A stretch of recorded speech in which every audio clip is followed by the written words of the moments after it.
بندے کو ہر حال میں اللہ سبحانہ و تعالیٰ کا شکر گزار رہنا چاہیے۔ بندہ کسی حال میں بھی پہنچ جائے اللہ کا کبھی شکر نہ چھوڑے، چاہے پریشانی آئے، خوشی کا ماحول بنے گھروں میں یا دکھ کا ماحول بنے گھر میں، اللہ کا دامن کبھی نہ چھوڑے، اللہ کی دہلیز کبھی نہ چھوڑے۔ اگر بندہ ایسا کرا، کسی بندے نے اللہ کی دہلیز کو چھوڑ کے وہ دوسروں کے پاس جانا شروع کر دیا ہے، پھر اللہ تعالیٰ بڑا ناراض ہوتا ہے ایسے بندے سے جو اللہ کو پہچانا ہی نہیں کہ اللہ تعالیٰ اپنے بندے سے کتنا پیار کرتا ہے۔ تھوڑی پریشانی آئی تو اس پر ناشکری کرنا شروع کر دی۔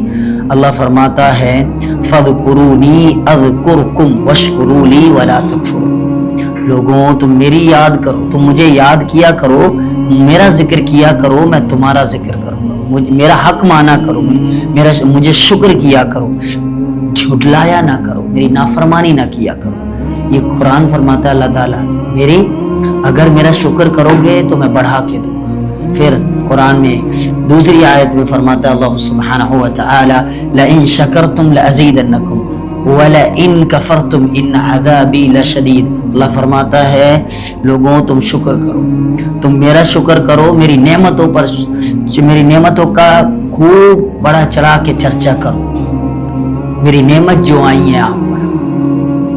پھر اگر آپ نے جو میری نعمت ملی اس پر میرا شکر ادا کیا نا تو میں پھر اپنی نعمتوں کو اور بڑھا دوں گا۔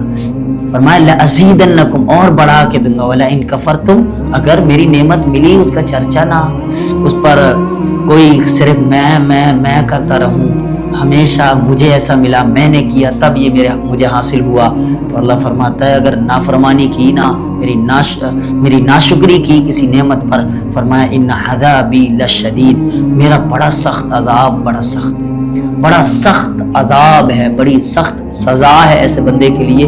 میری نعمت آتی ہے تو بندہ اپنا نام لیتا ہے، جب دکھ آئے گا تو میرا نام لے گا۔ ہمیں دکھ اور سکھ میں اللہ سبحانہ و تعالیٰ کا کبھی بھی دامن نہیں چھوڑے، ہمیشہ اللہ کی دہلیز پر مساجد سے اپنا وابستہ رکھیں، نمازوں میں اللہ سبحانہ و تعالیٰ سے اپنی دعا خوب اچھے سے کریں، اللہ تعالیٰ تمام پریشانیوں کو دور فرمائے گا۔ پھر حضور صلی اللہ تعالیٰ علیہ وسلم نے فرمایا جو بندہ نا لوگوں کا شکر ادا نہیں کر سکتا، ہمارے ارد گرد بہت سارے لوگ رہتے ہیں جو ان کا شکر ادا نہیں کر سکتا، وہ اللہ کا کبھی شکر ادا نہیں کر سکتا۔ تو لوگوں کا بھی شکر ادا کریں، اگر کسی نے کچھ دیا ہے تو شکرن جزیلہ کہہ کر کے، فی الدارین کہہ کر کے آپ اپنا دامن صاف کریں تاکہ جو کسی نے دیا اس کا شکر بھی ہو جائے، کیونکہ وہ اللہ کی نعمت ہے۔ اگر اس نعمت کا مطلب یہ نہیں کہ آپ اس کا شکر، اس کا مطلب یہ ہے کہ آپ اللہ کا شکر کریں، اللہ نے اسے نعمت دی، وہ آپ کو دے رہا ہے تو آپ نے شکرن ایک جملہ پیش کر دیا شکر کا، تو یہ اللہ کا شکر کرنا ہوا۔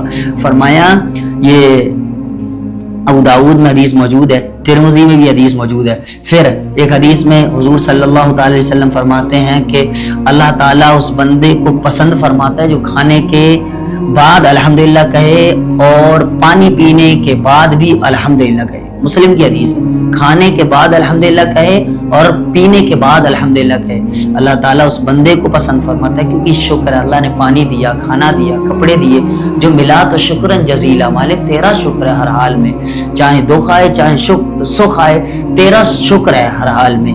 ایسا بندہ اللہ کو بڑا پسند فرماتا ہے اللہ سبحانہ و تعالی۔ حضرت جنید بغدادی رحمۃ اللہ تعالی علیہ فرماتے ہیں شکر یہ کہ اللہ کی جو نعمت ہے نا اس کو نافرمانیوں میں استعمال نہ کیا جائے، اللہ کی نعمت عطا کردہ نعمتوں کو گناہوں میں استعمال نہ کیا جائے، یہ سب سے بڑا شکر ہے۔ حضرت بایزید بستامی فرماتے ہیں حقیقی شکر یہ کہ بندہ ہر حال میں رب سے راضی رہے، ہر حال میں رب سے راضی رہے، اس کے فیصلوں پر، اس کی قدرت پر راضی رہے کہ اللہ نے جو میرے حق میں لکھا ہے وہ مجھے ملنا ہے، اس کے علاوہ مجھے کوئی نفع نقصان نہیں پہنچا، پوری دنیا مل کر کے بھی مجھے نقصان پہنچانا چاہے پھر بھی نہیں پہنچا سکتی۔ اللہ کی رضا میں راضی رہنا، اللہ نے جو ہمارے لیے لکھا ہے وہ ہونا ہے، مقدر ہے۔ پھر حضرت عبد الرحمن بن عوف رضی اللہ تعالیٰ عنہ کا ایک واقعہ ملتا ہے، کتب حدیث میں آتا ہے، جب اللہ تعالیٰ نے نا آپ کو بڑا مال و دولت عطا کی، بڑی مال و دولت حضرت عبد الرحمن بن عوف رضی اللہ تعالیٰ عنہ کو بڑی مال عطا کی تو آپ رونے لگے، اور لوگوں نے پوچھا حضرت عبد الرحمن آپ کیوں رو رہے ہیں؟ اللہ نے تو آپ کو بڑی مال و دولت عطا کی، بڑا خزانے عطا کی اللہ سبحانہ و تعالیٰ نے، پھر آپ کیوں اتنا زار و قطار رو رہے ہیں؟ تو پھر آپ نے فرمایا لوگوں ہم پر نعمتوں کے دروازے اللہ نے کھول دیے ہیں، اور میں ڈرتا ہوں کہ کہیں ہم شکر ادا نہ کر سکے اور یہ نعمتیں ہمارے لیے آزمائش نہ بن جائیں. کہیں میں یہ ڈرتا ہوں کہ ہمارے لیے اگر ہم نے ان نعمتوں پر اللہ کا شکر نہیں کیا تو کہیں یہ نعمت ہمارے لیے ہم پر حجت نہ بن جائے, کہیں یہ نعمت کل قیامت کے دن ہمارے اوپر دلیل قائم نہ کرنے لگے, اللہ کی بارگاہ میں ہمارے خلاف نہ بولنے لگے, فرمایا آزمائش نہ بن جائے, ہم پر آزمائش نہ آ جائے. اس لیے میں ڈرتا ہوں. مال و دولت تو اللہ نے دیا ہے مگر ڈر ہے کہ یہ آزمائش نہ بن جائے, اللہ کہیں آزماتا نہ ہو مجھ کو, اس لیے مجھے ڈر ہے. ابی شیبہ میں اس حدیث کو روایت کیا ہے کتاب الزہد, ابی شیبہ نے فرمایا.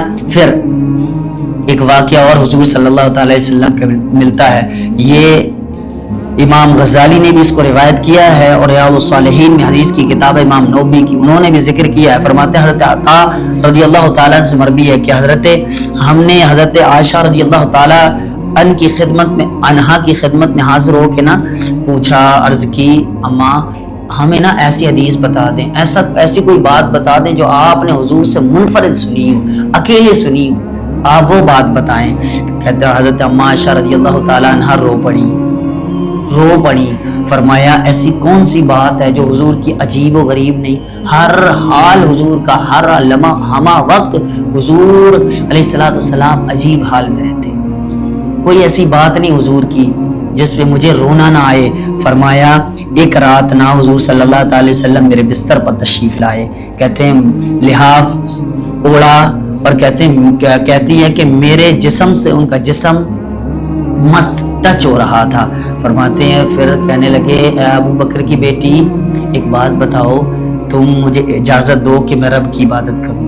آپ اجازت دیتی ہیں کہ میں رب کی عبادت کروں؟ کہتے ہیں حضور نے مجھ سے یہ کہا تو میں نے عرض کی کہ اگرچہ آپ کے قرب مجھے بے انتہا پسند ہے حضور, میں آپ کے قریب رہنا چاہتی ہوں, مگر میں نے آپ کی خواہش کو ترجیح دیتی ہوں. میں آپ کی خواہش, آپ کے من مطابق کام کرتی ہوں جو آپ مجھے حکم دیتے ہیں. میں آپ کی رضا میں راضی رہنا چاہتی ہوں, آپ جس حال میں رکھیں میں اس پہ راضی ہوں. فرمایا آپ عبادت کیجئے, میں اجازت دیتی ہوں کہ آپ ضرور عبادت فرمائیں, عبادت کریں اللہ سبحانہ و تعالی. آپ اٹھ کر پانی کا مشکیزہ لیا اور وضو کیا. وضو کرنے کے بعد نماز شروع کی. حضور علیہ السلام نماز شروع کر دی تو آپ نہ رونے لگے, نماز میں رو رہے تھے, یہاں تک کہ آپ کے آنسو سینے پر آ گئے, آپ کے آنسو سینے پر ٹپکنے لگے. فرمایا پھر آپ رکوع میں سجدے, جب رکوع میں گئے نا اور سجدے سے سر اٹھاتے تب بھی, رکوع میں جاتے پھر بھی روتے, سجدے سر اٹھاتے پھر بھی, سجدے میں ہیں تو رو رہے حضور علیہ السلام. یہاں تک کہ حضرت بلال نے فجر کی اذان دے دی. فجر کا وقت ہوا, بلال نے اذان دی اور پوچھا, تو کہتے ہیں میں نے پوچھا یا رسول اللہ آپ تو بخشے ہوئے, اللہ نے آپ کے اگلے اور پچھلے سارے گناہ معاف کیے, آپ کی زندگی میں ایک گناہ بھی سرزد نہیں ہو سکتا, اس کے بعد بھی آپ اتنی گریہ ازاری, اتنے خوف زدہ ہو کر کے نماز پڑھتے, اتنی رو کر کے نماز پڑھتے ہیں, کیا وجہ ہے؟ فرمایا حضور ابو بکر کی بیٹی کہ یہ بتاؤ کہ میں اللہ کا شکر گزار بندہ نہ بنوں, کیا میں اللہ تبارک و تعالیٰ کا شکر گزار بندہ نہ بنوں, کیا میں دنیا سے ایسا ہی چلا جاؤں؟ اللہ نے مجھے بڑی نعمت عطا کی, کھانا عطا کیا, لباس عطا کیا, گھر عطا کیا, یہ تمام نعمت ہے. پہلی بات مجھے انسان بنایا, اسلام مجھے ہدایت کے لیے بھیجا ہے, تو کیا میں اللہ کا شکر گزار بندہ نہ بنوں, اس پر شکر نہ کروں؟ تو ہر حال میں ہمیں شکر ہونا چاہیے اللہ کا, پھر اللہ تعالیٰ اور اپنی نعمتوں کو بڑھائے گا ہمارے لیے. ہم ناشکری کریں گے تو پھر اللہ تعالیٰ پھر آزماتا بھی بڑا ہے, آزمائش میں بھی بڑا ڈالتا ہے. اسی لیے ہم ہما وقت اللہ کا شکر کریں جس حال میں ہے, مالک تو راضی رہے, ہم جس حال میں ہیں تو ہم سے راضی رہے, ہم تیری رضا پہ راضی ہیں.